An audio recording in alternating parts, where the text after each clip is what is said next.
എല്ലാവർക്കും പുതിയൊരു വീഡിയോയിലേക്ക് സ്വാഗതം. വിചാരിച്ചത്രയൊന്നും പെർഫോം ചെയ്യാൻ കഴിയാതെ എൻ്റെ ഡിഗ്രി പ്രിലിംസ് കഴിഞ്ഞു.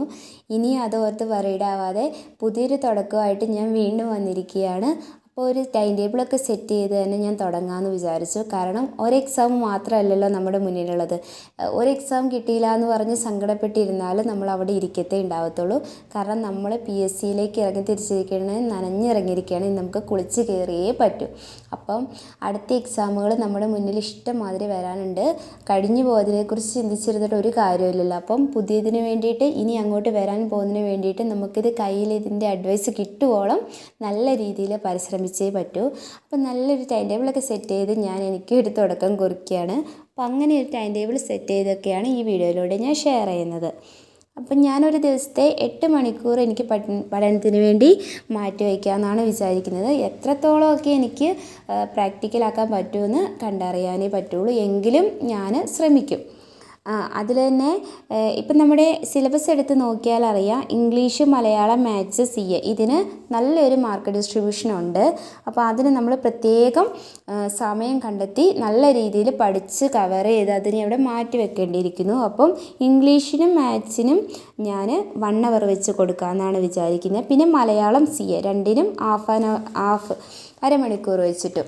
അപ്പം അവിടെ തന്നെ എനിക്ക് 3 മണിക്കൂർ ആ വിഷയങ്ങൾക്കായിട്ട് ഞാൻ മാറ്റിവെക്കും. പിന്നെ ഞാൻ എൻ്റെ ഒരാഴ്ചേനെ 2ആയിട്ട് ഡിവൈഡ് ചെയ്തേക്കുവാണ്. തിങ്കൾ, ബുധൻ, വെള്ളി ഈ ദിവസങ്ങളിൽ സിലബസിലെ മാർക്ക് അത്യാവശ്യം കൂടുതൽ കൊടുത്തേക്കുന്ന സബ്ജക്റ്റുകൾ, അതായത് സുപ്രധാന നിയമം, കോൺസ്റ്റിറ്റ്യൂഷൻ, ഇക്കണോമിക്സ്, ബയോളജി അങ്ങനെയുള്ള അതിനൊക്കെ നോക്കുകയാണെങ്കിൽ 5 മാർക്കുണ്ട്. ഇപ്പോൾ ASMൻ്റെ കാര്യം പറയുകയാണെങ്കിൽ 2 മാസം കഴിഞ്ഞ് ASMൻ്റെ എക്സാം വരുന്നുണ്ട്. അതിന് മാർക്ക് ഡിസ്ട്രിബ്യൂഷൻ നോക്കുകയാണെങ്കിൽ ഈ പറഞ്ഞ വിഷയങ്ങൾക്കൊക്കെ 5 മാർക്ക് വീതമുണ്ട്. അപ്പം നമ്മൾ അതിന് കുറച്ചുകൂടെ മുൻതൂക്കം കൊടുക്കേണ്ടിയിരിക്കുന്നു. അതുകൊണ്ട് ആ വിഷയങ്ങൾ തിങ്കൾ, ബുധൻ, വെള്ളി ദിവസങ്ങളിൽ 1 അവർ വെച്ചിട്ട് പഠിക്കാമെന്നാണ് ഞാൻ വിചാരിക്കുന്നത്. ഓരോ വിഷയങ്ങളും 1 അവർ വെച്ചിട്ട് കുറേശ്ശെ നോക്കി പോയിട്ട് നമുക്ക് പിന്നെ നമ്മുടെ സമയം പോലെ കുറച്ചുകൂടെ അധികമായിട്ട് നോക്കാം. ഇടക്കാലത്ത് ഞാൻ 1 മന്ത് ഒരു സബ്ജക്റ്റിന് വേണ്ടി അങ്ങനെയൊക്കെ കൊടുത്തെങ്കിലും അതൊന്നും പ്രാക്ടിക്കലായിട്ട് ചെയ്യാൻ സാധിക്കുന്നില്ല. കുറേ നമ്മൾ 1 സബ്ജക്റ്റ് തന്നെ ഇങ്ങനെ പഠിച്ചുകൊണ്ടിരിക്കുമ്പോൾ ബോർ മീൻസ് നമുക്കതിനോട് ഭയങ്കരമായിട്ട് മടുപ്പൊക്കെ തോന്നാനുള്ള ഒരു അവസ്ഥയുണ്ട്. അതുകൊണ്ട് തന്നെ എല്ലാ വിഷയങ്ങളും കുറച്ച് പഠിച്ചു പോവുകയാണെങ്കിൽ സിലബസിൽ നമുക്കത് മാർക്ക് ചെയ്ത് പോകുമ്പോൾ തന്നെ നമ്മൾ എക്സാം ടൈം ആകുമ്പോഴത്തേക്കും കുറച്ച് സാറ്റിസ്ഫൈഡ് ആയിരിക്കും. അല്ലെങ്കിൽ നമ്മൾ ഭയങ്കര വറീഡ് ആവും. അപ്പോൾ അതിന് നിൽക്കണ്ടെന്ന് വിചാരിച്ച് ഇങ്ങനെ പഠിച്ചു പോകുമെന്നാണ് ഞാൻ വിചാരിക്കുന്നത്. പിന്നെ ബാക്കിയുള്ള ദിവസങ്ങളായിട്ടുള്ള ചൊവ്വാഴ്ചയും വ്യാഴാഴ്ചയും ശനിയാഴ്ചയും, അപ്പം മിക്കവരും ചെയ്യുന്നത് ശനിയും ഞായറും റിവിഷന് വേണ്ടിയിട്ടാണ്. പക്ഷേ ഞാൻ ശനിയാഴ്ചയും കൂടെ സബ്ജക്റ്റുകൾ ഡിവൈഡ് ചെയ്തേക്കുവാണ്. ആ ദിവസങ്ങളിൽ ബാക്കി സബ്ജക്റ്റുകളായ ഹിസ്റ്ററി ഉണ്ട്, ജോഗ്രഫി ഉണ്ട്, പിന്നെ സിവിക്സ്, ഫിസിക്സ്, കെമിസ്ട്രി, കലാസാഹിത്യം, IT ആ സബ്ജക്റ്റുകളൊക്കെ 1 അവർ വെച്ച്. ഇതിൽ ഫിസിക്സിനും കെമിസ്ട്രിക്കും ബാക്കി ടോപ്പിക്സിനെ വെച്ച് നോക്കുമ്പോൾ മാർക്ക് കുറവാണ്. സോ അതിന് വേണ്ടിയിട്ട് അരമണിക്കൂർ വെച്ചിട്ടും IT ആണെങ്കിലും 3 മാർക്കുള്ളൂ. ITക്കും അരമണിക്കൂർ കൊടുക്കാമെന്നാണ് വിചാരിക്കുന്നത്. ഒരു IT ഒക്കെ നമുക്ക് ഒന്ന് ശ്രമിച്ചാൽ വേഗം കവർ ചെയ്തെടുക്കാൻ പറ്റും സിലബസ്. കാരണം അത്രയും ടോപ്പിക്സ് ഉള്ളൂ അതിനകത്ത്. സോ അങ്ങനെ ആ ഒരു രീതിയിൽ പഠിക്കാമെന്നാണ് ഞാൻ വിചാരിക്കുന്നത്. പിന്നെ ഇതിൻ്റെ ഒപ്പം തന്നെ അരമണിക്കൂർ റിവൈസ് ചെയ്യുന്നു, പ്ലസ് PYQ നോക്കിയാൽ മാത്രമേ നമുക്ക് ഏത് രീതിയിലാണ് ക്വസ്റ്റ്യൻസ് വരുന്നതെന്നും എവിടെ നിന്നൊക്കെയാണ് ഹോട്ട് ടോപ്പിക്സ് ആയിട്ടുള്ള ഏരിയ. ഇപ്പം നമ്മൾ എല്ലാം വാരി വലിച്ച് പഠിക്കുന്നതിൽ വലിയ അർത്ഥമില്ല. കുറച്ചുകൂടെ ഹോട്ട് ടോപ്പിക്സൊക്കെ മുൻഗണന, മീൻസ് നമ്മൾ ഈ മാർക്ക് ഡിസ്ട്രിബ്യൂഷൻ കൂടിയ ഏരിയയിൽ തന്നെ അതിൽ ഹോട്ട് ടോപ്പിക്സ് ആയിട്ടുള്ള ഏരിയ ഉണ്ടാവും. മീൻസ് സ്ഥിരമായിട്ട് ക്വസ്റ്റ്യൻസ് വരുന്ന ഭാഗങ്ങൾ, ആ ഭാഗങ്ങൾക്ക് മുൻതൂക്കം കൊടുത്ത് പഠിക്കേണ്ടിയിരിക്കുന്നു.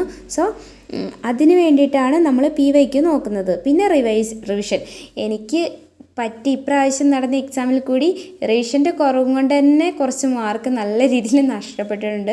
ഞാൻ വിചാരിച്ചു ഒന്നുകൂടി അത് വായിച്ചായിരുന്നെങ്കിൽ എനിക്കിങ്ങനെ കൺഫ്യൂഷൻ വരില്ലായിരുന്നല്ലോ, അതല്ലേ ഇതല്ലേ എന്നുള്ള രീതിയിൽ കുറേ ടൈം ഞാൻ എക്സാം ഹോളിൽ ഇരുന്ന് ചിന്തിച്ച് സമയം കളഞ്ഞിട്ടുണ്ട്. സോ ഞാൻ റിവിഷൻ്റെ കാര്യത്തിൽ ഇപ്രാവശ്യം ഒരു കോംപ്രമൈസും ഇല്ല. റിവൈസ് ചെയ്ത് തന്നെ പോകാം. എന്താണോ ഒരു വാക്കാണെങ്കിൽ ഒരു വാക്ക് ഒരു തവണ കൂടി നോക്കിയിട്ടേ ഞാൻ അടുത്ത ദിവസം പോകുള്ളൂ എന്നൊരു ഉറച്ച തീരുമാനത്തിലാണ് ഞാൻ. ഈ ടോപ്പിക്സ് മൊത്തം കംപ്ലീറ്റഡ് ആയില്ലെങ്കിലും പഠിച്ച ഒരു ടോപ്പിക്സ് ഒന്നും കൂടി വായിച്ചിട്ടേ ഞാൻ അടുത്ത ദിവസത്തിനുള്ളത് പഠിക്കത്തുള്ളൂ. അങ്ങനെയൊക്കെയാണ് ഞാൻ എൻ്റെ ടൈം ടേബിൾ സെറ്റ് ചെയ്തിരിക്കുന്നത്. നിങ്ങൾക്ക് ആർക്കെങ്കിലും ഇത് ഫോളോ ചെയ്യാൻ താല്പര്യമുണ്ടെങ്കിൽ ഫോളോ ചെയ്യാവുന്നതാണ്. പിന്നെ ഞായറാഴ്ചയാണ് നമുക്ക് ആഴ്ചയിലെ ലാസ്റ്റ് ഡേ. ഞായറാഴ്ച ഞാൻ ഒരു മെഗാ റിവിഷൻ പോലെ അന്ന് ആ ആഴ്ച ഞാൻ പഠിച്ച എല്ലാ കാര്യങ്ങളെയും ഒന്നുകൂടി വായിച്ച് റിവൈസ് ചെയ്തിട്ട് അടുത്ത ആഴ്ച ബാക്കി അതിൻ്റെ തന്നെ കണ്ടിന്യൂഷനായിട്ട് പഠിക്കാമെന്നാണ് വിചാരിക്കുന്നത്. അപ്പോൾ ആ ഒരു രീതിയിലൊക്കെയാണ് ഞാൻ എൻ്റെ ടൈം ടേബിൾ സെറ്റ് ചെയ്തിരിക്കുന്നത്. ഏകദേശം 8 മണിക്കൂർ. ഇത് 8 മണിക്കൂർ എനിക്ക് കണ്ടിന്യൂസ് ആയിട്ട് പഠിക്കാൻ പറ്റുമോ ഇല്ലയോ എന്നൊന്നും എനിക്കറിയത്തില്ല. എങ്കിലും എൻ്റെ സമയത്ത് ഞാൻ ആ രീതിയിൽ ക്രമീകരിച്ചിട്ടുണ്ട്. നല്ല രീതിയിൽ പഠിക്കണമെന്ന് ആഗ്രഹമുണ്ട്. ബാക്കിയൊക്കെ സാഹചര്യം പോലെ ഇരിക്കും. പിന്നെ മക്കൾക്ക് ഇനി ക്ലാസ്സൊക്കെ തുടങ്ങുന്നതുകൊണ്ട് അവരൊക്കെ പോയി കഴിഞ്ഞാലും ടൈം കണ്ടെത്താമെന്നാണ് ഞാൻ വിചാരിക്കുന്നത്. അപ്പോൾ ഇനി ഡെയിലി ഞാൻ ഏതൊക്കെയാണ് ഇപ്പോൾ പറയുകയാണെങ്കിൽ ഇംഗ്ലീഷിൽ ഞാൻ ഏത് ടോപ്പിക്കാണ് എടുത്തത്, അല്ലെങ്കിൽ മലയാളത്തിൽ അങ്ങനെയുള്ള കാര്യങ്ങൾ ഞാൻ ഡെയിലി വ്ളോഗ്സായിട്ട് ചെയ്യാമെന്നാണ് വിചാരിക്കുന്നത്. അങ്ങനെയൊക്കെയാണ് എൻ്റെ ഇത് ഞാൻ സെറ്റ് ചെയ്തേക്കുന്നത്. ഈ ഒരു രീതിയിലൊക്കെയാണ് ഞാൻ എൻ്റെ ടൈം ടേബിൾ സെറ്റ് ചെയ്തേക്കുന്നത്. ഇത് ഫോളോ ചെയ്യാൻ ആഗ്രഹമുള്ളവർക്ക് ഫോളോ ചെയ്യാവുന്നതാണ്. അല്ലെങ്കിൽ നിങ്ങൾക്ക് നിങ്ങളുടേതായ രീതിയിൽ ടൈം ടേബിളൊക്കെ സെറ്റ് ചെയ്തിട്ട് പഠിച്ചു തുടങ്ങണം. കാരണം നമ്മുടെ മുന്നിൽ എക്സാമുകൾ ഇനിയും ഒത്തിരി വരാനുണ്ട്, ഒത്തിരി അവസരങ്ങളുണ്ടെന്നുള്ള ചിന്ത വേണം. എന്താണെങ്കിലും നമ്മളിതിലേക്ക് ഇറങ്ങിത്തിരിച്ചവരാണല്ലോ.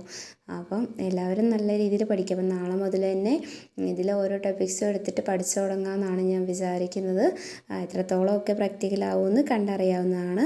എങ്കിലും നല്ല രീതിയിൽ പഠിക്കണം എന്ന് എനിക്ക് ആഗ്രഹമുണ്ട്. അപ്പം നമുക്ക് വേറൊരു വീഡിയോ ആയിട്ട് കാണാം. അപ്പോൾ ഇത്ര നേരം എൻ്റെ വീഡിയോ ഒക്കെ കണ്ട് ഈ നേരം വരെയൊക്കെ ഇരുന്നിട്ടുണ്ടെങ്കിൽ എല്ലാവർക്കും താങ്ക്സ്. വേറൊരു വീഡിയോ ആയിട്ട് വീണ്ടും കാണുന്നവരേക്കും ബൈ.